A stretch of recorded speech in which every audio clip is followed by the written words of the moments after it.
Bonjour à tous, bienvenue dans ce nouvel épisode des Conversations du Tigre, le podcast qui explore, décrypte et partage l'art de vivre du yoga. Et aujourd'hui, une fois n'est pas coutume, nous allons parler entreprise, femmes, intuition et bien sûr yoga. Et je suis très heureuse pour partager cela, d'accueillir Marie-Éloi. Bonjour Marie. Bonjour Elodie, bonjour à toutes et tous. Marie est la fondatrice de Femmes de Bretagne d'abord, puis Bouge ta boîte que tout le monde connaît, et Femmes de territoire. Mais Marie a un parcours qu'on peut qualifier d'original, pour ne pas dire marginal, mais qui moi m'inspire énormément. Et tu es d'ailleurs une femme qui m'inspire énormément, je tiens à le dire. Et c'est réciproque. Et ce que les gens savent moins, c'est que tu es une fan de yoga, et tu es une grande yogi, et ça aide beaucoup ta vie. Ce sont tes soupapes d'aération. Je suis un bébé yogi. Il n'y a pas de bébé yogi. Tout le monde est bébé yogi, mais je suis vraiment un bébé yogi. Ceux qui viennent ici au Tigre Yoga, je pense, peuvent témoigner. Oui, mais contrairement à beaucoup de gens, toi, tu as grandi dans un univers où le yoga était déjà présent. C'est vrai. J'ai grandi dans le nord de la France, dans un tout petit village en pleine zone rurale, dans la campagne. Il n'y avait pas une maison à moins de 500 mètres. Et mes parents étaient un peu hippies. Donc, dans les années 70-80, c'était un peu bizarre. Hein. Ça veut dire que ma mère faisait du yoga, elle est même devenue prof de yoga. Mon père cultivait son jardin bio et on faisait tous de la méditation. Donc, moi, j'ai été initiée à l'âge de 8 ans et on faisait des postures de yoga tout le temps. Et après, forcément, quand tu es adolescent, tu rejettes tout, surtout quand c'est un peu mal perçu dans les années 80. Parce que tu te sentais en décalage dans ton enfance, tu avais le sentiment d'avoir une famille atypique, parce que d'être végétarien, bio, d'aller chercher sa farine au moulin, de faire son pain soi-même. Oui, donc c'était vraiment le yoga art de vivre. Ouais, yoga art de vivre. Avec tout ce qui va avec. Et tu l'as rejeté à l'adolescence et tu es revenue vers le yoga après. Ouais, forcément, on recevait énormément de personnes qui venaient méditer à la maison. Donc moi, j'ai vu toujours des yogis à la maison qui essayaient de méditer, de faire des postures dans tous les sens. Et j'étais petite, j'étais enfant. Mais en fait, c'était tellement en avance. Mes parents étaient finalement tellement en avance sur leur temps. Ma mère nous a éduqués un peu en Montessori aussi. Mais à l'époque, on ne savait pas trop... c'était pas connu comme aujourd'hui. Et finalement, je leur en suis vraiment reconnaissant parce que mes frères et moi, on a gardé en nous quelque chose comme ça. On n'a pas réussi à tout absorber, mais on a gardé quelque chose qui vient de tout ce qui est yogi, méditation, bio. Alors, je mange bio maintenant. Alors, c'est bien que tu démarres par ton histoire et ton enfance parce que finalement, les qualités que j'ai pu observer en retraçant ton parcours, c'est beaucoup la résilience et l'intuition. Est-ce que tu as le sentiment que ce sont des qualités que tu as développées grâce à cette enfance un peu biberonnée à cet art de vivre du yoga ? Ouais, c'est vrai mais la résilience et l'intuition, on l'a toutes et tous en nous, mais après, c'est quelque chose qu'on choisit d'écouter ou pas. Et quand il nous arrive quelque chose de difficile, et je pense qu'on a toutes et tous vécu des épreuves, hein, on a tous notre lot, ce qui est vraiment intéressant, en tout cas ce que moi j'ai beaucoup aimé, c'est que, c'est bizarre d'aimer les épreuves, mais ce que j'ai beaucoup aimé, c'est qu'en fait j'étais tellement par terre, moi c'était un divorce, ça arrive à tout le monde, mais pour moi l'amour c'était tout ce qui était le plus important dans la vie, j'imaginais jamais divorcer, et en fait quand on est vraiment par terre, quand on n'a plus rien autour de soi, plus d'amis, plus d'argent, plus de travail, la vision de la vie qui est par terre, et bien finalement on doit se reconstruire. Et quand on voit que les autres finalement ne sont plus forcément autour de nous, on peut se construire avec sans ce regard des autres, et en se construisant et en choisissant soi-même tous les petits bouts qu'on veut mettre pour former le futur soi. C'est-à-dire en essayant d'enlever autant que possible les conditionnements, en essayant vraiment de plus faire attention à ce regard. Et se construire avec ce qui nous ressemble vraiment. Et moi, j'ai pris plaisir à faire ça, à me reconstruire. Et dans ta reconstruction, tu as eu le sentiment que le yoga, la méditation, en tout cas les valeurs que portent ces disciplines t'ont aidé dans cette reconstruction ou en tout cas t'ont guidé ton intuition sur des choix, par exemple? Tu as des exemples de situations où ça a pu t'aider? Non, parce qu'à ce moment-là, j'en faisais plus. Et par contre, c'était difficile, j'avais l'esprit tellement confus que dès que j'essayais de méditer ou de faire du yoga, c'était difficile et il faut quand même avoir l'esprit clair et c'est en pratiquant et en ayant une discipline. Et donc c'est venu par la suite, tout ça. Alors, pour revenir un peu sur ton parcours, tu as commencé par être journaliste à RFI.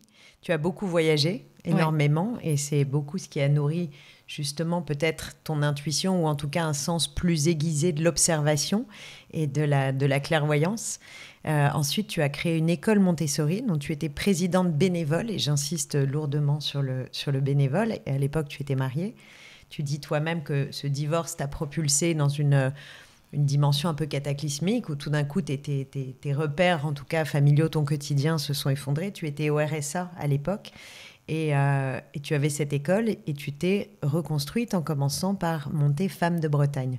Comment s'est passée finalement cette bascule du métier de journaliste au métier d'école, en tout cas tu n'enseignais pas, mais de fonder une école Montessori, puis après de te reconvertir à nouveau dans un nouveau passage, un nouveau chemin? Oui, et en fait, on dirait qu'il y a plusieurs chemins, mais c'est un seul, parce qu'à chaque fois, comme beaucoup, j'ai attrapé des compétences à droite, à gauche. Donc, journaliste, c'était le rêve de ma vie, c'était vraiment ce que je voulais faire, de rencontrer des héros et des héroïnes du quotidien un peu partout, qui, avec des bouts de ficelle, aider les autres.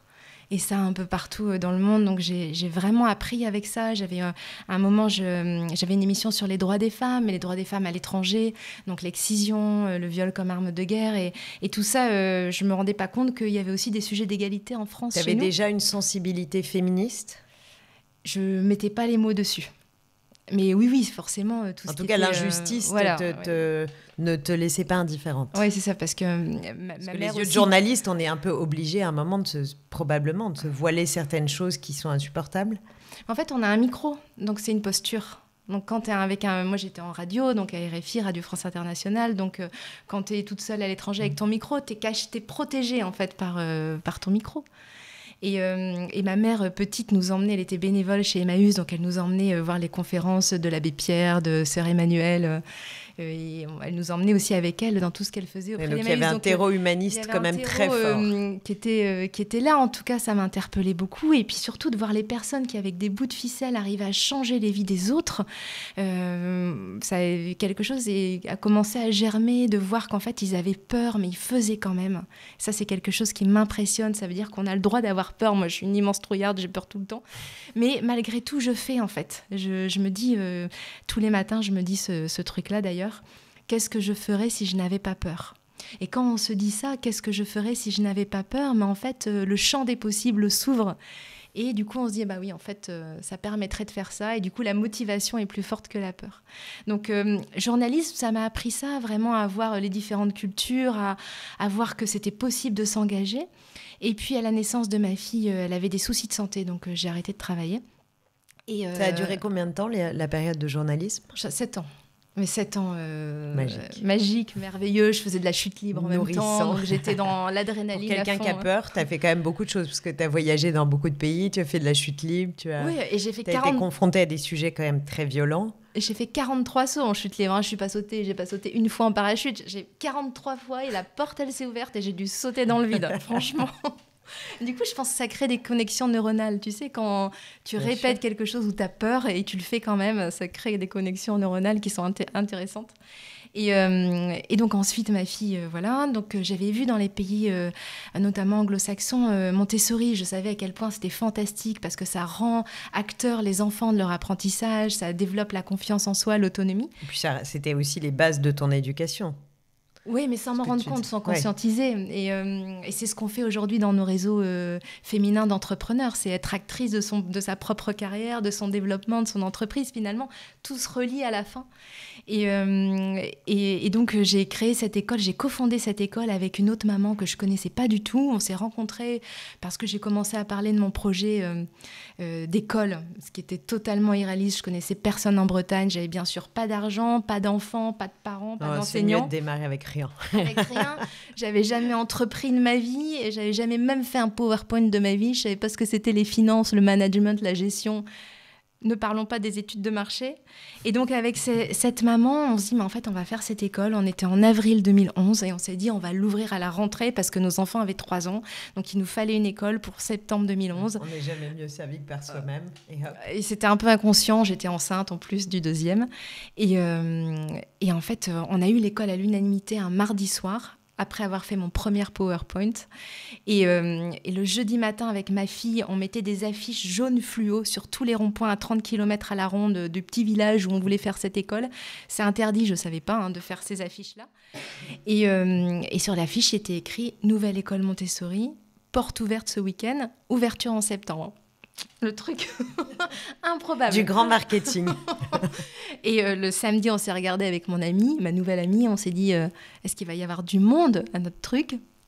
Et en fait, c'était noir de monde. Et le dimanche soir, l'école était complète pour 2 ans. On avait reçu des dons, donc on avait pu financer le matériel Montessori. Les écoles autour nous avaient apporté des chaises, des tables. Et on avait trouvé des enseignantes parce qu'elles s'étaient déplacées lors des portes ouvertes. Et en fait, tout ça, ça m'a montré à quel point, quand on commence quelque chose, à quel point il y a de la magie qui arrive autour de nous. C'est cette phrase de Goethe que vous connaissez sûrement, mais que j'adore. Sur l'audace. Sur l'audace, qui dit « Quoi que vous rêviez d'entreprendre, commencez-le ». Parce que l'audace a du pouvoir, du génie, de la magie. Et ça, je l'ai vérifié systématiquement quand on est sur le bon chemin. Parce que quand on se plante sur de chemin, la magie, elle n'arrive pas. Mais quand on est sur le bon chemin, à chaque fois, il y a des choses qui arrivent qui paraissent improbables et qui nous aident à continuer dans la direction. Et tout s'aligne. Oui, après, c'est pas simple, c'est difficile. Non, ça demande beaucoup de boulot. Mais il y a des trucs qui nous montrent qu'on est sur le bon chemin. Et donc ça a été une expérience humaine, j'imagine, incroyable. J'ai appris. J'ai vraiment appris. Et ça a duré combien de temps ? L'école, j'ai été coprésidente et présidente pendant 5 ans. Et après, c'était l'école ou ma vie, j'en pouvais plus. J'en pouvais plus. Et donc, en parallèle, comme tu l'as dit, j'ai élevé seule mes deux enfants. Et je me suis dit, donc j'étais coincée parce que l'école, c'est dans un tout petit village qui s'appelle l'Armor-Baden, 600 habitants. Donc, il fallait que je reste dans ce village. Maintenant que j'avais créé l'école, je n'allais pas partir à nouveau à Paris ou ailleurs dans une grande ville pour trouver un travail qui me plaisait. Je n'allais pas non plus prendre le premier boulot parce que tout le monde me disait, t'as pas d'argent, prends le premier boulot. Mais en fait, j'étais déjà complètement déprimée. Donc, j'allais être encore plus par terre et il fallait quelqu'un pour tenir les enfants quand même. Et je me suis dit, je vais créer quelque chose. Mais alors que tu es dans une situation de précarité. Ouais, et à nouveau, tu repars d'une feuille blanche. Oui, et puis à nouveau, j'ai pas du tout les compétences de ce que je veux faire. Et c'est ainsi que naît Femmes de Bretagne. Ouais, Femmes de Bretagne, parce qu'au sein alors, de explique, l'école... parce que moi je connais, évidemment, mais explique juste aux personnes qui nous regardent et écoutent qu'est-ce que c'était, enfin c'est resté d'ailleurs, quelle était l'idée de Femmes de Bretagne. En fait, j'avais vu au sein de l'école beaucoup d'entraide entre les mamans et je me suis dit, ça serait génial de reproduire ça, cette entraide-là à l'échelle de la Bretagne pour créer nos projets professionnels. Parce que quand on est ensemble, quand on s'encourage, il suffit parfois juste d'un mot, d'un encouragement et le projet peut naître alors qu'il peut être bloqué s'il n'y a personne qui vient nous encourager. Et donc, Femmes de Bretagne est née. Ça paraissait, je me rappelle d'un ami qui était avec moi sur mon canapé en train d'essayer de me faire un business plan. Et il m'a dit, mais comment tu vas expliquer aux gens qui vont financer ça, pourquoi tu veux faire ça ? Et j'ai dit, mais je sais pas, mais par contre, je sais que c'est vraiment chouette et qu'il faut le faire. J'avais jamais été dans un réseau. C'est tenir dans un tableau Excel. Ouais, ça rentre rentre pas dans les cases. C'est vraiment chouette, rentre pas dans la case. Non, ça rentre pas dans les cases.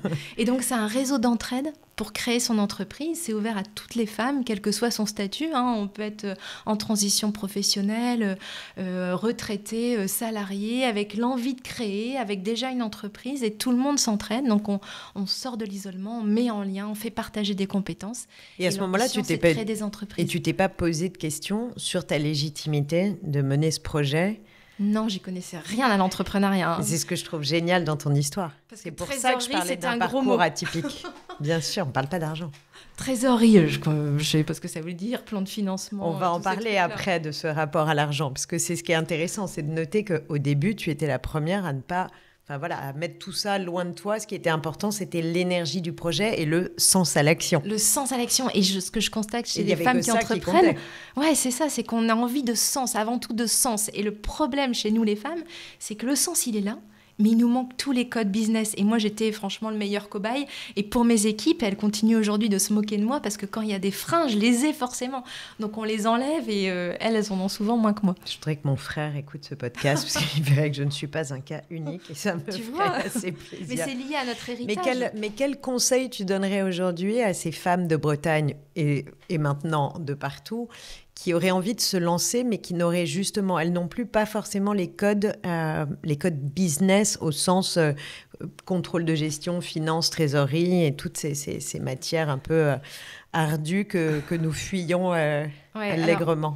Il y a plusieurs choses. D'abord, nous, les femmes, on est hyper douées pour se former, donc on va enchaîner les formations. C'est le côté bon élève. Par contre, on est très nul pour réseauter parce qu'on estime que c'est une perte de temps, d'argent aussi. Et en fait, c'est là où on va être avec d'autres pères, des femmes comme nous qui vont avoir un projet, qui vont avoir envie d'entreprendre. Il y a des centaines de réseaux en France, il y en a forcément un qui vous correspond. Donc surtout ne pas rester seul, s'entourer, parce que quand on est à la création d'une entreprise, parfois on se dit « ouais, mais on va me piquer mon idée, donc je ne vais pas en parler ». Et en fait, plus on en parle autour de nous, plus elle est enrichie de mise en relation, d'idées, et surtout elle est challengée pour qu'elle tienne la route. On va connaître les aides, on va connaître les prêts, on va connaître les financements, on va connaître tous les outils, on va acquérir les codes grâce aux autres, grâce aux bonnes pratiques des autres. Donc au démarrage, et puis surtout oser dire qu'on ne sait pas. Oui, alors ça, bien sûr. Non, mais c'est beaucoup plus facile de le dire entre femmes et de dire, bon, moi, je ne sais pas faire ça. Et pas besoin de faire semblant. Donc, on est beaucoup plus intègre, finalement, dans qui on est. Mais moi, j'avais jamais été dans un réseau féminin à l'époque. Voilà. Et en fait, ce que j'ai constaté, et ça, c'est valable dans tous les réseaux que par la suite ont été développés, c'est que quand on est entre femmes, il y a une liberté de parole, une authenticité qui est très forte. Très vite, on dit, moi, je sais pas, et moi non plus, j'osais pas avant, t'inquiète pas, je vais te montrer. Enfin, il y a quelque chose qui naît, qui est hyper fort, mais qui est aussi fort quand il y a une caractéristique commune au sein d'un groupe. Par exemple, un groupe de seniors ou un groupe de jeunes. C'est ce que j'allais te demander, parce qu'après, est-ce que au sein donc dans ton expérience de femme de Bretagne, et on va venir après sur Bouge ta boîte, mais est-ce que tu voyais les personnes se regrouper par affinité, justement par âge ou par affinité de domaine d'activité, ou par exemple les étudiants, les femmes sorties d'études se mettre ensemble, ou est-ce que tu as réussi, je vais employer un terme très à la mode, une intersectionnalité? C'est vrai qu'on n'utilisait pas ça à l'époque. Non, non, bien sûr, mais par contre on l'utilise beaucoup maintenant. Est-ce que c'était un peu, ça se passait comme ça, ou est-ce qu'au contraire, toi, tu étais l'actrice ou la madame loyale qui réussissait à ce que tout le monde se parle et s'entraide? En fait, il y a une richesse innée dès le démarrage. C'était d'abord une plateforme collaborative, donc c'était d'abord du digital. Donc je les voyais pas, mais je voyais qu'elles commençaient à présenter leurs projets, à s'accueillir, à s'entraider, à s'encourager, à partager des coups de pouce. Que penses-tu de mon logo, de mon étude de marché? Et un jour, au bout de 2 mois à peu près, donc il y avait déjà 1000 femmes qui s'entraidaient sur la plateforme. Il y en a une qui... Oui, ça allait très vite. Ça répondait à un besoin, en fait. Et il y en a une qui a dit moi, je voudrais qu'on se rencontre en vrai. Et je leur ai dit non, c'est pas possible, parce qu'il y a d'autres réseaux qui font ça. Donc là, j'avais des peurs, des croyances, tout ça. Et elles m'ont peur dit, de ne pas être légitime, peur de prendre une place qui n'était pas la mienne. Voilà, tout ça. Ouais, voilà. je vois bien. Et là, elles m'ont dit de toute façon, on fait ce qu'on veut. Et elles avaient raison. Et donc, il y en a une qui avait créatrice de produits textiles, qui a dit moi je vais faire une rencontre chez moi, c'était à Vannes, et donc elle a contacté d'autres femmes sur la plateforme, dont une qui avait une idée de créer des chocolats bio. Donc c'était Corinne et Marine, et elle lui a dit viens nous montrer ton projet, on va tout te dire ce qu'on en pense. C'était la première rencontre, donc j'y suis allée. Ça faisait pas trop réunion Tupperware? En fait, non, c'était hyper bienveillant parce que tout le monde est venu avec son expertise. C'était la première rencontre avec cette envie de partager des compétences. Et elle est arrivée, Marine, avec ses chocolats, et tout le monde a dit mais tes chocolats, ils sont géniaux, ton packaging est génial, ton nom, il est super, on va t'aider. Donc, il y en a qui l'ont aidé à faire le packaging, à trouver des boutiques bio. Et c'était la toute première rencontre. Et très vite, il y en a eu 500 par an.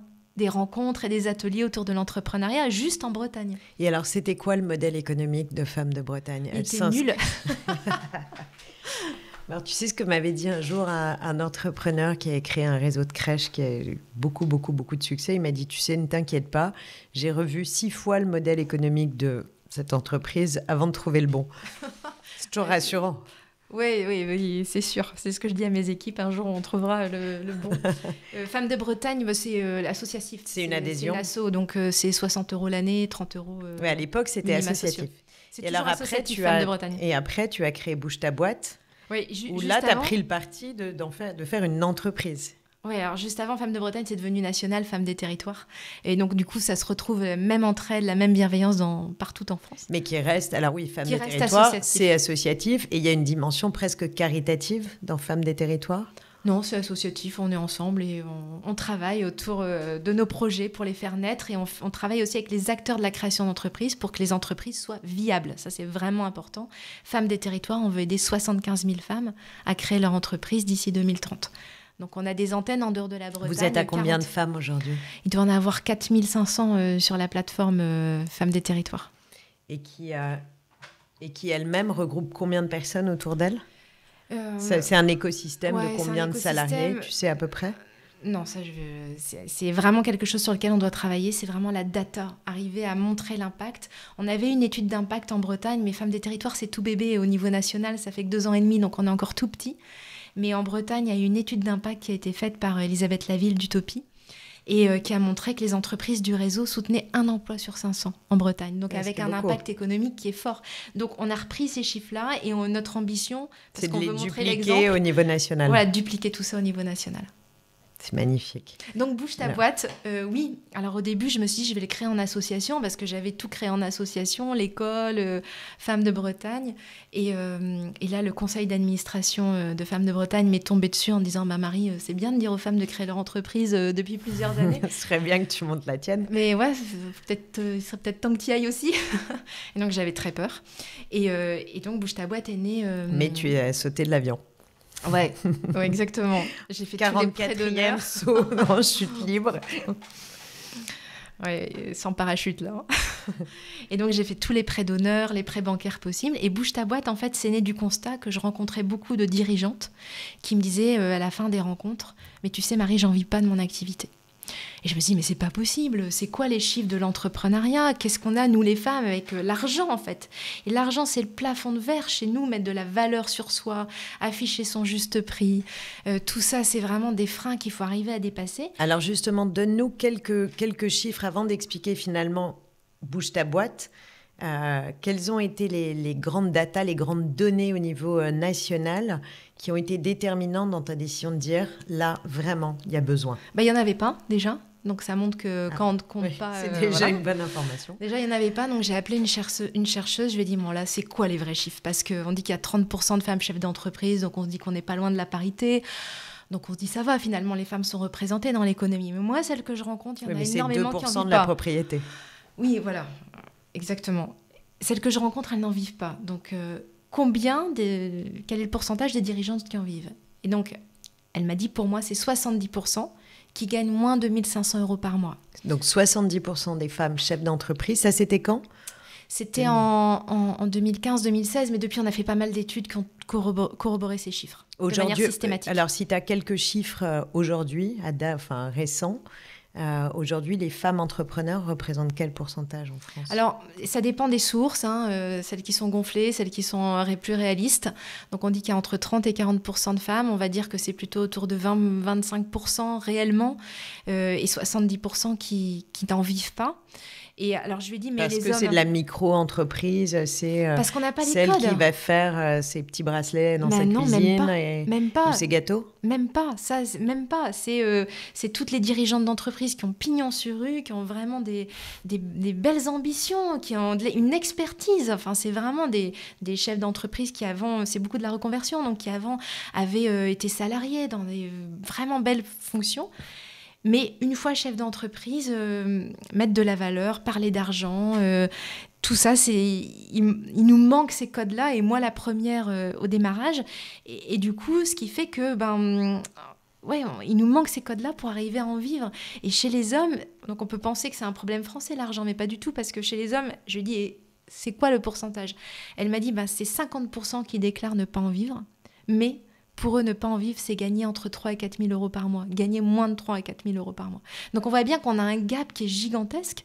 Et donc, on a le vivier de femmes entrepreneurs. On a l'expertise, on a les idées, on a les ambitions. Elles sont là, mais il nous manque les codes. Et ça, c'est historique. C'est culturel, c'est tout notre héritage, en fait. Donc ça, c'est les chiffres à date, plus ou moins. À date. Vraiment, on refait plein d'études. À chaque fois, ça corrobore, ça bouge pas. Alors, donc, tu te lances, tu sautes de l'avion et tu montes, Bouge ta boîte. Alors, au début, donc un réseau business, parce que je vois qu'il y a 500 réseaux féminins en France, mais tous d'entraide, de networking. Donc, en dupliquant ton expertise, en disant à des femmes, comment ça fonctionne finalement ? Bouge ta boîte, tu aides des personnes qui sont en phase d'incubation. Non, vraiment des entrepreneurs déjà lancés. Déjà lancés. Voilà, Okay. Ils sont déjà lancés et elles vont développer leur chiffre d'affaires et leur leadership les unes grâce aux autres. Donc ça fonctionne, c'est une communauté nationale, donc on s'inscrit sur Bouge ta boîte, on rejoint la communauté où il y a des webinaires, des formations, et puis si on le souhaite en plus, on peut intégrer un cercle local. Donc là, on est dans 120 villes, et un cercle local, il y en a une seule par secteur d'activité, donc on est toutes complémentaires, c'est de la cooptation, et là, on devient une équipe, et on va pitcher, brainstormer, se recommander, donc toutes les autres deviennent expertes les unes des autres, force de vente. Donc c'est vraiment puissant, c'est de l'intelligence collective. Et c'est très structuré. Et c'est le premier réseau business, il y en a pas d'autres en fait, féminin. Oui, c'est le plus gros réseau business en France dans les 120 villes. Oui, on fait 5000 réunions par an. Et c'est pour ça que je précise que c'est un peu un miracle d'avoir Marie ici. Elle n'est jamais disponible. Non, c'est pas vrai. Si, c'est vrai. Et non, ce qui est un miracle, c'est que ça ait marché parce que sur le papier, tout le monde m'a dit mais ça va jamais marcher ton truc. En plus, le nom Bouge ta boîte, il est nul. Et au début, je mettais sur Facebook rencontre Bouge ta boîte pour vous présenter le réseau business dans telle ville. Je prenais mon kakémono, j'arrivais dans une ville, j'avais 10 personnes face à moi qui ne savaient pas pourquoi elles étaient là. Moi, je ne savais pas si ça allait leur plaire non plus.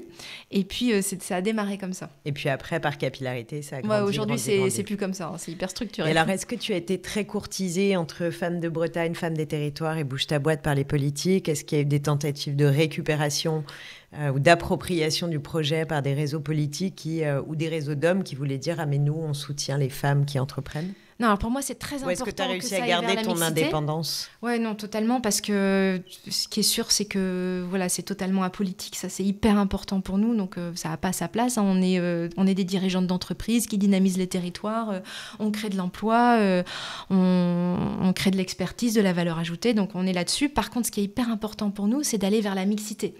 Donc, Femmes des Territoires, ça fait émerger plein de dirigeantes d'entreprise. Là, on a ouvert une coordination dans un village de 1500 habitants. Il y avait 28 femmes qui voulaient entreprendre. Donc, en fait, il y a un vivier partout en France qui est sous-exploité. C'est vraiment, les femmes, c'est le vivier le plus sous-exploité de l'économie, en fait. Et après, Bouge ta boîte, c'est faire en sorte qu'il y ait des rôles modèles qui émergent partout. Ce sont des rôles modèles, mais on les met en visibilité et on les connecte avec l'écosystème traditionnellement très masculin, des CCI, des chambres des métiers de la région. Donc vous les propulsez pour qu'elles viennent prêcher un peu la bonne parole et qu'elles ouvrent des portes? Exactement, et montrer que les dirigeantes d'entreprise comptent tout autant.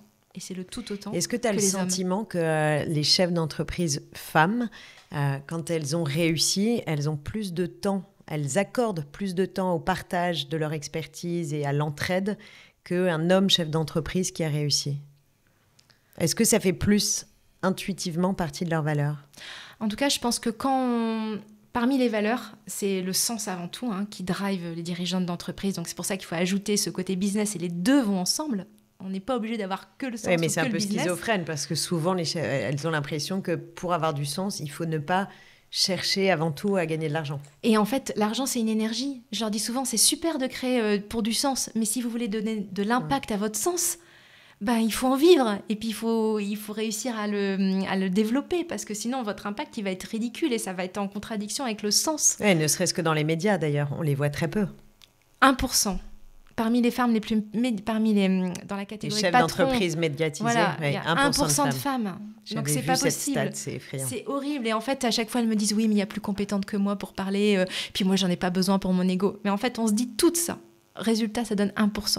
Donc, je leur dis, c'est d'intérêt général de vous rendre visible. C'est d'intérêt général d'aller frapper aux portes des médias, des radios, des CCI et des conférences. Quand on vous propose, dites oui, parce que c'est pas pour vous. Mais c'est quoi les freins? C'est une forme de culpabilité, de se sentir moins légitime, d'avoir peur de... En fait, c'est tout ce qu'on nous a lavé, tout ce avec quoi on nous a lavé le cerveau depuis toujours, où on doit être douce, en retrait, gentil, pas trop faire de bruit, c'est tout ça.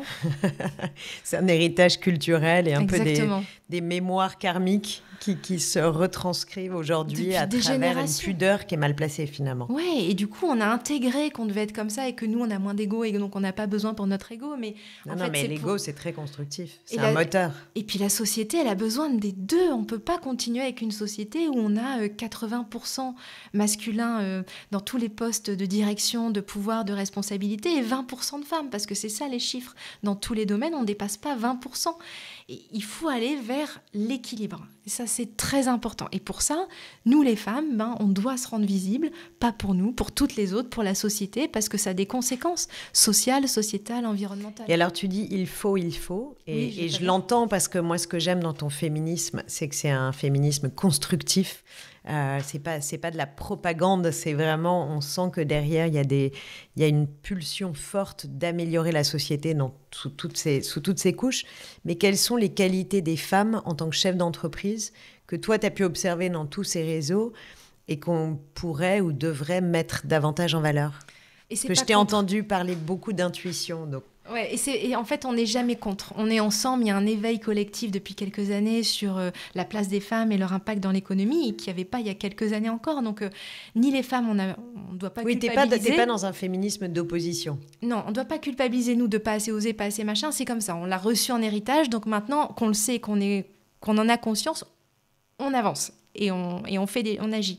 Et les hommes, c'est pareil, on n'a pas besoin non plus parce que cet éveil-là, c'est comme le racisme. Quand on est blanc, en fait, on sait que le racisme existe, mais finalement, on ne le mesure pas tant qu'on n'est pas sensibilisé, on n'y est pas vigilant tant qu'on n'est pas sensibilisé. Et donc, les hommes, maintenant, par contre, quand il y a une sensibilisation, quand ils en sont conscients, à eux aussi d'ouvrir les portes. Mais c'est maintenant, il y a 5 ans, 10 ans, on s'en rendait beaucoup moins compte. Donc aujourd'hui qu'il y a cet éveil, il faut y aller ensemble. Tu sens qu'il y a un énorme progrès quand même. Il y a un progrès de conscience, il n'y a pas un progrès d'action et de moyens, mais il y a un progrès de conscience. Donc l'action et les moyens, c'est bouge ta boîte. Et tu me disais, oui, les qualités femmes-hommes. Quelles sont les qualités que tu vois vraiment très spécifiques chez les femmes qui dirigent des entreprises?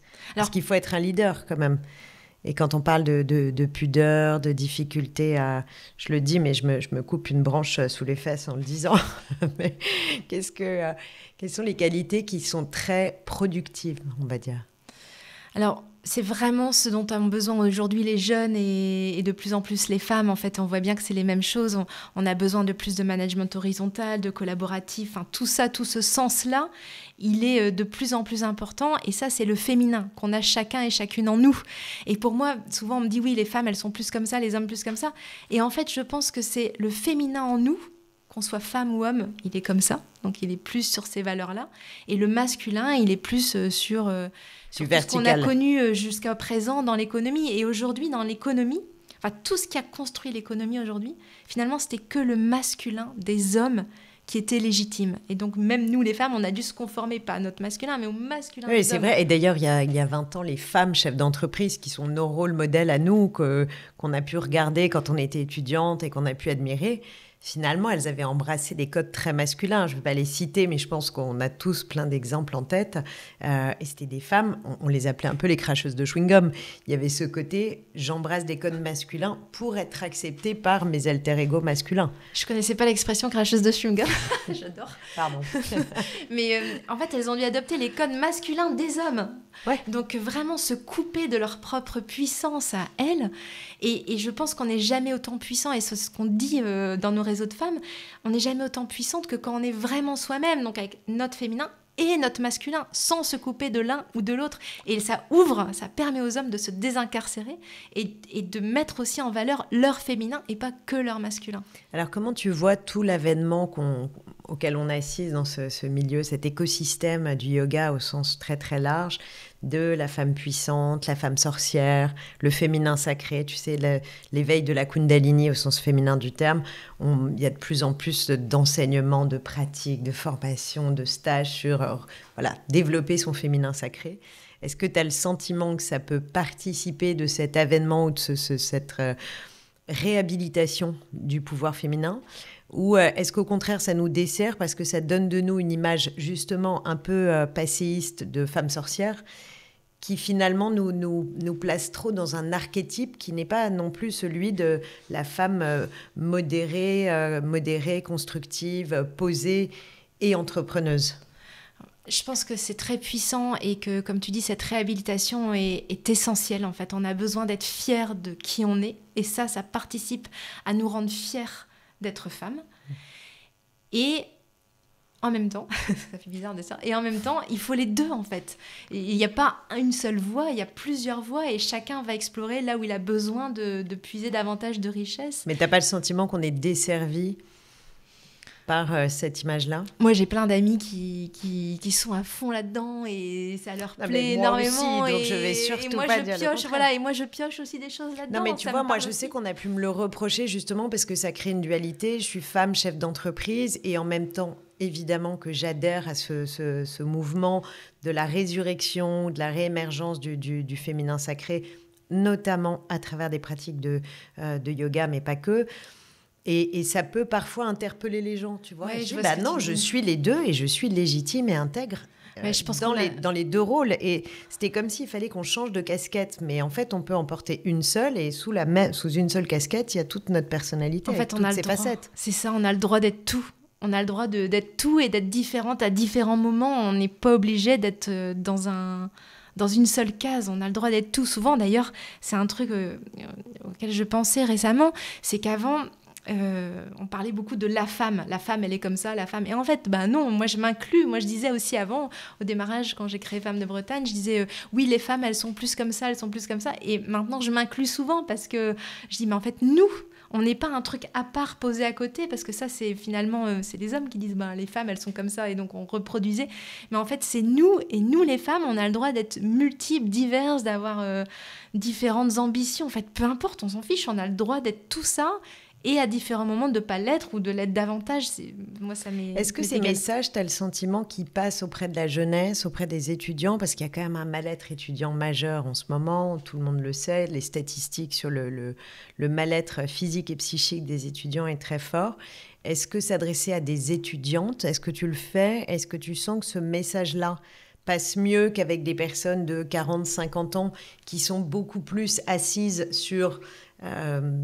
cette tradition de la femme, comme tu dis, pour avoir un peu d'optimisme, ou au contraire, est-ce que ça perdure et que le cycle se renouvelle En fait, ce qu'on constate chez les étudiantes, et c'est différent entre Paris parce que toi, tu et leur parles. Et des territoires, oui, c'est que souvent, on me dit, oui, mais maintenant, la nouvelle génération, c'est bon, il n'y a plus tout ça. Oui, c'est ça, on entend ça. On me dit tout le temps ça, et c'est vrai dans certains milieux, et c'est vrai jusqu'à l'arrivée des enfants. Et souvent, à l'arrivée des enfants, on reproduit les schémas, parce qu'en fait, le problème de la charge mentale... Parce que c'est rassurant. Oui, puis le problème de la charge mentale n'a pas été résolu tant qu'on n'aura pas un congé paternité deuxième parent digne de ce nom. Au moment de la naissance des enfants, l'homme prendra toujours au maximum 28 jours, au mieux du mieux 28 jours, et sauf accord spécifique de son entreprise. Par exemple, chez nous, c'est 2 mois. Mais donc, en 28 jours, c'est juste le début d'une nouvelle aventure, mais on n'a pas le temps de prendre en charge, vraiment, de s'approprier, d'avoir la responsabilisation, la responsabilité de ce que c'est élever un enfant. Et finalement, l'homme retourne au travail, la femme continue à s'occuper des enfants et commence à acquérir toute la connaissance liée aux enfants, parce qu'avant, la connaissance, elle est finalement identique. Oui, mais il y a la connaissance, mais il y a aussi l'intuition. Justement, sur les enfants, enfin, il y a quand même un côté animal. Il y a un côté animal, intuitivement, évidemment. Une mère sait comment gérer, elle sait pourquoi un bébé pleure. Est-ce que vraiment c'est le congé paternel, enfin du deuxième conjoint, qui va changer oui, parce que qui peut changer la donne? Pour débarrasser de la vaisselle, mettre la table, aller faire les courses, aller chercher à manger. Ils savent le faire intuitivement. Voilà, les hommes aussi savent les faire intuitivement, tout autant que nous. Et en fait, ça sert aussi mais à oui, ça. Mais ils préfèrent poser au-dessus. Ouais, tu sais que le partage des tâches est tel ça se compte en plus d'une décennie, la différence dans une vie entre ce que fait la femme et ce que fait l'homme pour les tâches ménagères, ce qui est quand même dingue. Ouais, donc, le jour où on aura un vrai congé paternité, il y aura tout autant prise en charge, et du coup, il y aura plus ce gap au moment de la naissance des enfants. Finalement, on pourra continuer à aller vers une vraie égalité, et puis ça sera tout aussi casse-pied pour les entreprises de recruter un homme ou une femme, de l'embaucher, de le promouvoir, parce qu'au moment de la naissance d'un enfant, lui aussi devra partir plusieurs semaines, plusieurs mois, donc ça sera tout aussi casse-pied. Il n'y aura plus cette barrière, ce plafond de verre pour les femmes. Alors, je reviens sur les qualités des femmes chefs d'entreprise, que tu n'as pas répondu précisément. Qu'est-ce qu'on peut mettre en avant comme qualité, justement, parce qu'on est des femmes, enfin, les femmes chefs d'entreprise sont, pour beaucoup, des femmes mères, donc elles savent être multitâches. C'est aussi cette capacité à embrasser plusieurs vies en une, ce qui, je pense, alors moi qui ai la chance d'être entourée quasiment essentiellement de femmes dans mes équipes, je trouve qu'elles sont des couteaux suisses. Elles ont une capacité à à faire mille choses qui est incroyable. Est-ce que ça, c'est très spécifique aux femmes ou est-ce que c'est moi qui ai un regard Non, c'est biaisé extrêmement vrai. Et longtemps, ça m'a posé question, cette question justement, parce que je me suis dit, je veux pas qu'on essentialise les femmes, je veux pas qu'on dise, oui, les femmes, elles sont comme ça, les hommes, ils sont comme ça. Et en fait, c'est quand même une réalité. Oui, c'est quand même une réalité hormonale, énergétique, sociale, culturelle. Et de construction depuis religieuse parfois. Voilà. Depuis des millénaires, on a toujours été... on a embrassé certaines valeurs plus naturellement. Oui, tout à fait. Et du coup, c'est vrai que on est hyper doué quand il s'agit de gérer 1 million de choses. Et c'est pas une question d'essence, c'est une question de construction aussi. Enfin, c'est quelque chose qu'on a hérité depuis longtemps, mais c'est aussi une construction, parce que par nature, on nous a toujours demandé de faire 1 million de choses, donc on est hyper doué et organisé pour faire ça. C'est une réalité. Alors, comment on développe les qualités de l'entrepreneuriat quand on est une femme? Quels conseils tu leur donnes quand tu parles aux étudiantes ou quand tu parles à tous ces milliers de femmes qui font partie du réseau de Bouge ta boîte? Au-delà des compétences très techniques que leur apporte le réseau et des expertises techniques, notamment sur la partie financière, comptable, etc., tout ce qui est BPisable, quelles sont les qualités que tu leur recommandes de développer et comment? D'être soi. Ça, pour moi, c'est si j'arrive à... Et je pense que tu fais pareil avec le yoga. Si j'arrive à convaincre ne serait-ce qu'une femme qu'en étant soi-même, elle est hyper puissante. Parce que souvent, moi, au début, d'ailleurs, la première chose que j'ai fait quand j'ai créé Femmes de Bretagne, je me suis acheté un tailleur noir. Et tu vois, toutes les deux, aujourd'hui, on n'est pas en tailleur noir. Non. Parce que moi, ça fait bien longtemps que je l'ai abandonné, le tailleur noir. Parce que je pensais qu'être entrepreneur, c'était être sérieuse avec du noir et parler de chiffres. Et en fait, on peut être multiple et surtout, ce qui est le plus puissant, c'est d'être vraiment soi. Et donc, parce que l'uniforme, on le porte à l'extérieur, mais du coup, on le met à l'intérieur aussi. Oui, et du coup, on se dit, on doit être dans une case, donc du coup, on se coupe de tout ce qu'on est, nous. Et de toute la richesse qu'on a en nous, qu'on a acquis de nos vies précédentes, dans le salariat ou ailleurs. Et en fait, si seulement on peut créer son entreprise et la développer en faisant confiance en notre intuition, que souvent on a mis de côté pour justement se conformer au code et se dire un entrepreneur c'est comme ça, donc moi je dois être comme ça, et du coup on enlève notre intuition qui nous dit mais sois comme ça, fais ci, t'as le droit de faire ça en fait.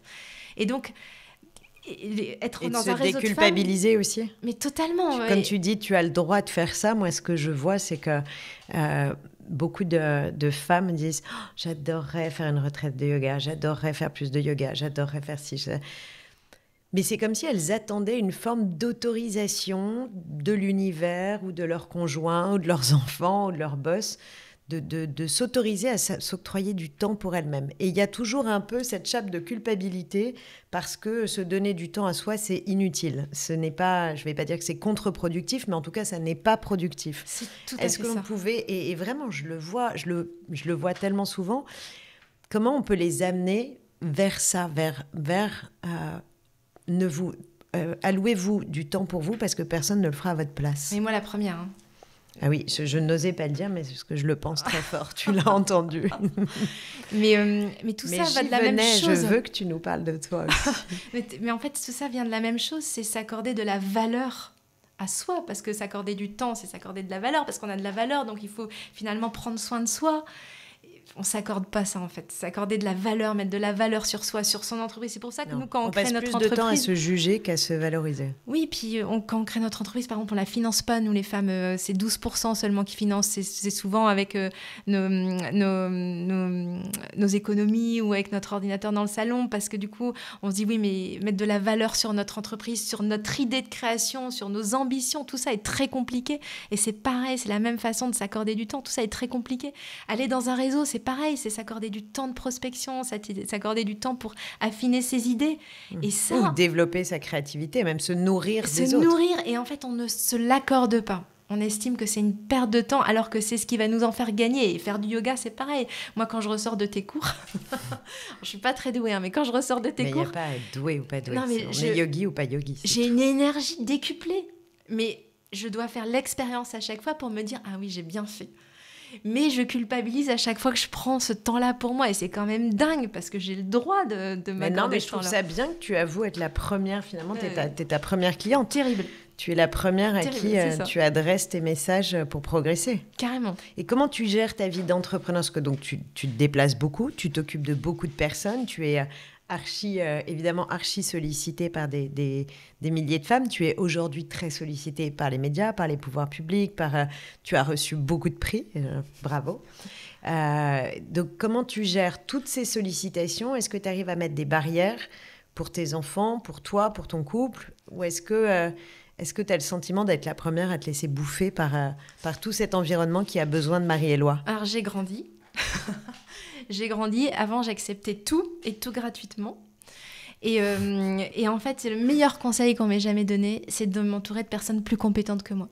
Et du coup, j'ai dans mes équipes des femmes géniales. À la tête de Femmes des Territoires, c'est Céline André, elle est incroyable. À la tête de Bouge ta boîte et Bouge ton groupe, c'est Julie Baudin, elle est incroyable. Et elles ont beaucoup moins ces freins-là que moi. Donc, je me suis fait beaucoup engueuler par elles pour justement faire en sorte de savoir dire non. Et c'est pas simple. Je me rappelle la première conférence que j'ai dû vendre et donc ne pas accepter de la faire gratuitement. J'ai d'abord dit oui. Et en fait, mes équipes vendent les conférences à des grands groupes. Donc, c'était compliqué parce que quand on m'appelle directement, je dis oui. Et gratuitement. Et puis après, c'est toujours compliqué de rappeler derrière en disant alors, par contre, finalement ce sera payant. Les équipes, elles s'arrachent les cheveux. Elles disent mais comment tu veux qu'on vende un jour tes conférences si toi, de l'autre côté, tu dis oui. Et donc, je me rappelle de la première fois. Donc, je me suis fait coacher. On m'a dit, Marie, tu dis normalement, tu sais, pour mes conférences, c'est temps. Et tu t'arrêtes là. Tu dis pas, oui, mais parce que c'est toi. Oui, mais parce que je sais que je te dois beaucoup. Oui, mais parce que machin. Tu t'arrêtes là et tu fais silence. Tu comptes jusqu'à 10. Et donc, j'ai appelé. Je tremblais. Franchement, j'ai appelé. Je dis, écoute, je suis désolée. En fait, normalement, mes conférences, c'est temps. J'ai compté jusqu'à 10. Et en fait, j'ai pas eu besoin de compter jusqu'à 10 parce qu'à 4, elle m'a dit « Mais pourquoi tu me l'as pas dit avant ?» Elle dit « T'inquiète, je vais trouver une solution. » Et en fait, c'était bon. Le lendemain, elle m'appelle, elle me dit « T'inquiète, j'ai trouvé l'enveloppe, il n'y a pas de problème. » Et en fait, c'était aussi simple que ça. Mais c'est vraiment... c'est un peu schizophrénique ce rapport à l'argent. Ouais, c'est compliqué. Il faut se forcer. Et souvent, tu vois, les entrepreneurs que je rencontre, elles me disent « Oui, mais moi, je fais des tarifs hyper bas. Comme ça, les gens, ils vont avoir envie de continuer avec moi. Et je compte pas toutes les heures parce que comme ça, ils voient que je me donne pour leur truc. » Et je dis « Mais en fait, c'est pas possible parce que les hommes, ils font pas ça. Ils comptent tout. Et au contraire, ça décrédibilise ton travail quand tu fais un prix. Quand tu le valorises pas, mais bien sûr. On a l'impression que c'est cheap ce que tu fais. Donc, mets le vrai prix. Tu peux doubler. Et en général, je t'assure que chez toutes les entrepreneurs, on peut doubler le tarif de ce qu'elles font. C'est un très beau. J'espère que tout le monde écoute, entend et retient surtout ce merveilleux conseil. Comment ça s'est passé toute cette période du Covid pour toi et toutes tes entrepreneuses? Parce que finalement, il y a presque un lien amical, filial. Enfin, on sent que c'est une grande famille quand on regarde Bouge ta boîte. Donc, j'imagine qu'il y a beaucoup d'histoires d'amitié qui sont nées. Comment c'est passé? Est-ce qu'il y a eu beaucoup de dépôts de bilan? Est-ce qu'il y a eu une entraide particulière qui s'est mise en place à ce moment-là? Comment vous, Bouge ta boîte, vous avez réagi? Alors déjà, j'ai trouvé ça génial parce que toute l'équipe s'est mise sur le pont en disant on ne peut pas les laisser comme ça, il va falloir aider tout le monde. Et au sein des cercles, tu sais, il y en a une par secteur d'activité. Donc l'expert comptable, elle a regardé les prévisionnels des autres pour les aider à trouver des PGE, à tenir la route s'il y avait besoin pour les PGE, mais à tenir la route en tout cas. Celle en communication les a aidés à se rendre davantage visibles. Celle qui était plus digitale les a aidés parce qu'avant la crise, elle me disait toutes, oui mais tu sais Marie, moi le digital c'est pas mon truc. Oui mais tu sais Marie, les réseaux c'est pas mon truc. Bon bref, avec la crise, tout le monde a été obligé de s'y mettre. Et ça, c'était vraiment le seul avantage de cette crise. C'était qu'on a été obligé d'aller aussi la courbe d'expérience, elle a été plus qu'exponentielle. Voilà, on n'avait pas le choix. Et côté Bouge ta boîte, on a tout transformé en digital. Franchement, en 3-4 jours, l'équipe a été dingue. Et on a fait 500 webinaires sur le premier mois, de mars. Confinement. On a fait une hotline. Vraiment, on s'est vraiment remué. Et puis, on a fait beaucoup d'études. Parce qu'on s'est rendu compte qu'il n'y avait personne finalement qui prenait vraiment en compte les entrepreneurs des TPE dans les territoires. Et on s'est rendu compte d'un truc terrible, c'est qu'aujourd'hui en France, il y a 42% d'écart de salaire au sein d'un couple. Ça veut dire que la femme gagne en moyenne 42% de moins que son conjoint. Tout secteur d'activité confondu et tout profil de salariés confondu. Exactement, 42%. Donc forcément, quand les écoles sont fermées et les garderies, le plus petit salaire, c'est lui qui va s'occuper des enfants. Et donc, c'était les femmes. Et donc, chez les entrepreneurs, les hommes ont pu continuer à travailler, qu'ils soient salariés ou entrepreneurs, et les femmes ont dû stopper leur activité. Donc, mars-avril, pas d'activité. Pour faire l'école à la maison, c'était un enfer. Ça, c'était, pas d'activité parce que confinement. Mai-juin, pas d'école ou très peu d'école, rester à la maison. Merci Lumni. Ouais, c'est ça.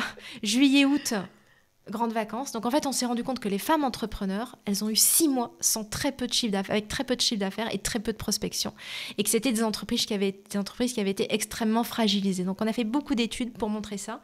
En juillet, il y avait 46%. Ça a eu des résultats. Les études, parce que je trouve ça génial de faire des études, mais derrière, qu'est-ce que tu en fais? Tu les as produites dans des médias, tu as été soutenu par des médias nationaux qui ont produit ces chiffres, tu les as communiqués au pouvoir public, au territoire.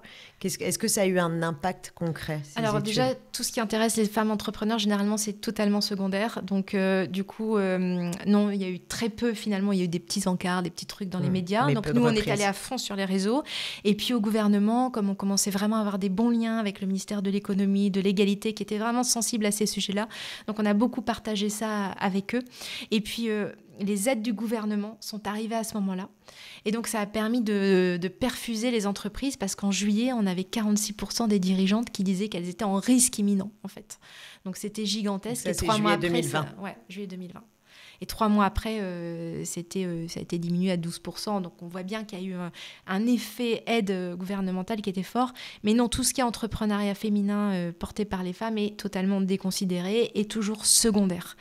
Donc, c'est pour ça que, par exemple, dans le plan de relance, il n'y a pas une fois le mot femme. Je l'ai lu en entier. J'exagère. Il y a une fois le mot de femme dans l'introduction pour les femmes et les hommes, mais tout le reste, il n'y a pas eu d'aide directement ciblée vers les dirigeants d'entreprise. Oui, mais parce que justement, il y a aussi une volonté. S'il y a une volonté d'égalité, je me fais l'avocat du diable en disant ça, parce que je ne le pense pas, mais c'est aussi parce que justement, on ne veut pas cliver et proposer des schémas d'aide ou de relance qui seraient segmentants.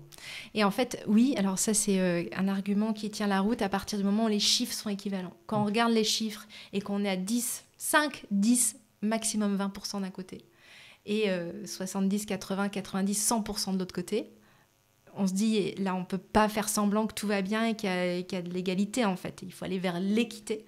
Et donc, il faut, quand les entreprises ont été fragilisées, davantage, encore plus chez les femmes entrepreneurs, et ça a été prouvé 1000 fois qu'elles n'avaient pas de salle, par exemple, pour travailler, de pièces pour travailler dans les maisons, mais que c'était souvent l'homme qui l'avait, que les tâches ménagères, que l'enseignement aux enfants, tout ça retombait finalement sur les femmes, qu'elles étaient en burn-out, que moi, j'avais des dirigeantes d'entreprise qui me disaient, mais Marie, je suis redevenue femme au foyer malgré moi, et c'est le malgré moi qui pose problème.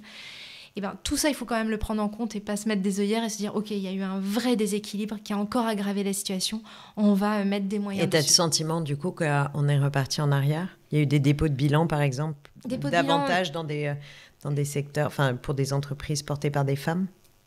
Alors, il y a eu des secteurs très difficiles qui ont été touchés de manière universelle, le tourisme, la restauration, mais dépôts de bilan, le sport, bien sûr. Le sport, mais il y a eu beaucoup d'aides donc qui ont, pour les TPE, qui ont permis de tenir le coup pour la plupart d'entre elles. C'est maintenant que les aides s'arrêtent qu'on va voir comment ça se passe aussi. Et là, quel est ton bilan, ou en tout cas tes perspectives par rapport à la situation aujourd'hui, printemps 2022, début d'été 2022? Est-ce que tu es optimiste? Est-ce que tu sens qu'il y a une fragilité des entreprises et derrière une fragilité peut-être psychique et émotionnelle des femmes qui portent ces entreprises? En janvier-février, on sentait que le moral était vraiment bas, que c'était difficile à porter. Et là, avec le printemps, à chaque fois, je suis admirative de la résilience de tous les dirigeantes et dirigeants. Pour le coup, c'est universel.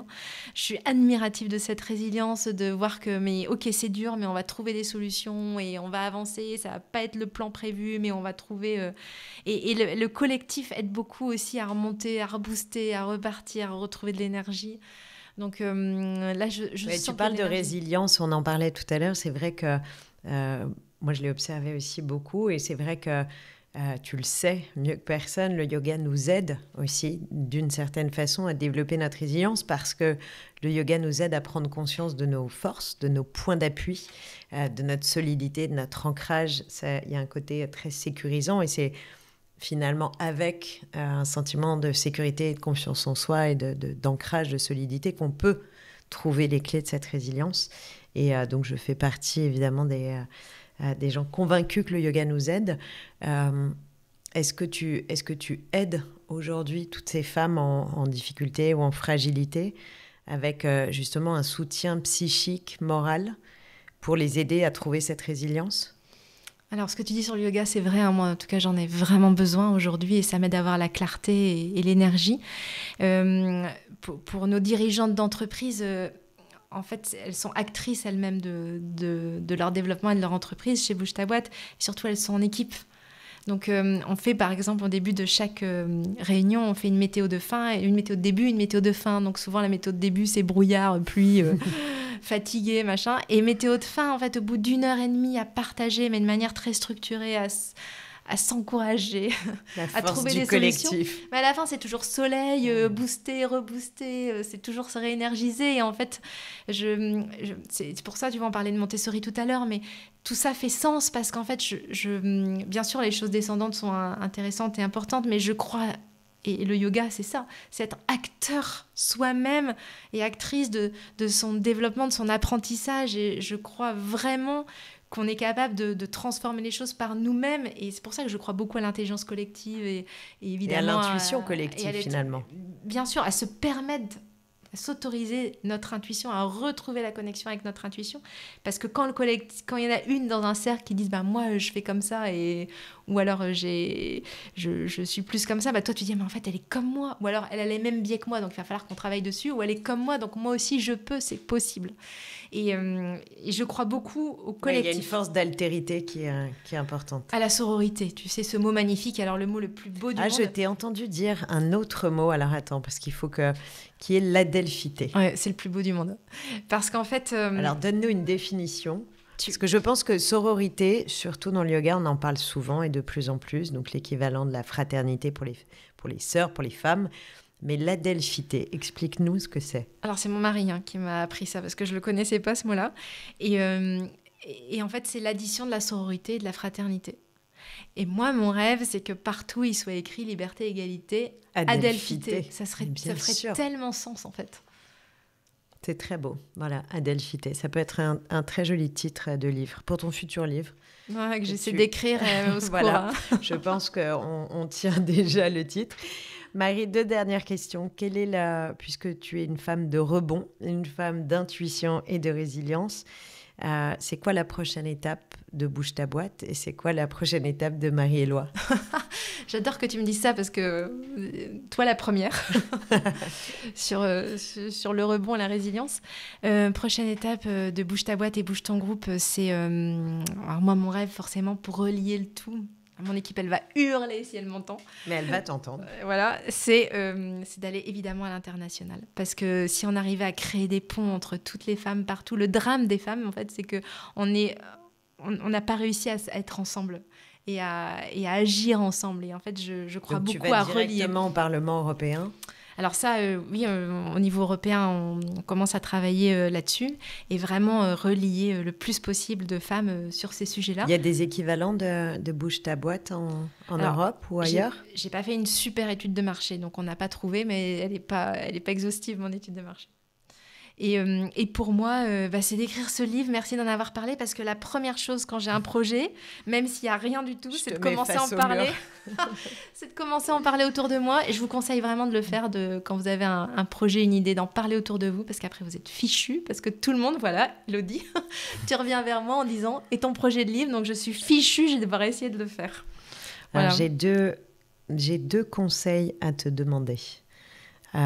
Si une jeune femme vient vers toi et veut se lancer aujourd'hui dans cette situation un peu mouvante, tu lui conseilles quoi? Comme ça, du tac au tac, premier postulat de base avant de se lancer dans l'entrepreneuriat. S'entourer, demander de l'aide, ne pas rester seule.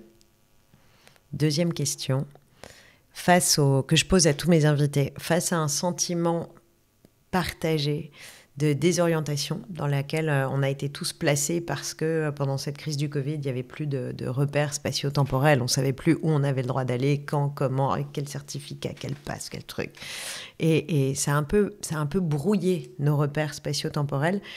Et on sent aujourd'hui vraiment un impact sur la psyché de très, très, très général et de vraies difficultés à se reprojeter dans des nouveaux repères. Quel serait ton conseil ? Pour nous projeter dans des nouveaux repères ?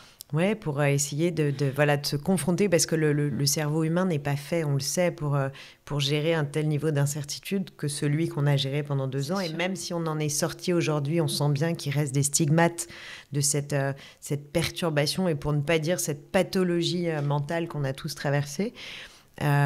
Qu'est-ce que tu conseillerais pour...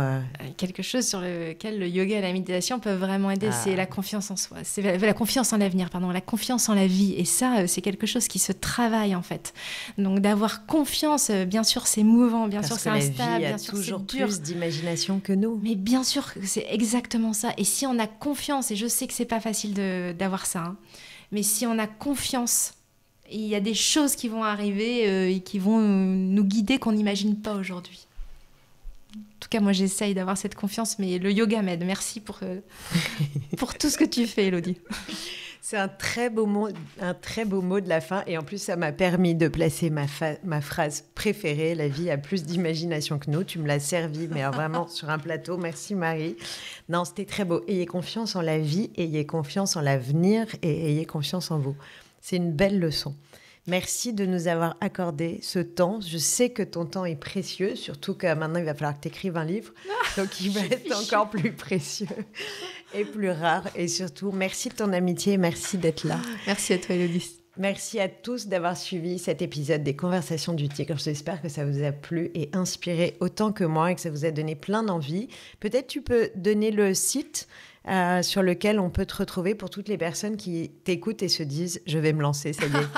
Femme des territoires pour se lancer, bouge ta boîte pour se développer, bouge ton groupe quand on est salarié et qu'on veut faciliter les carrières des femmes chez soi.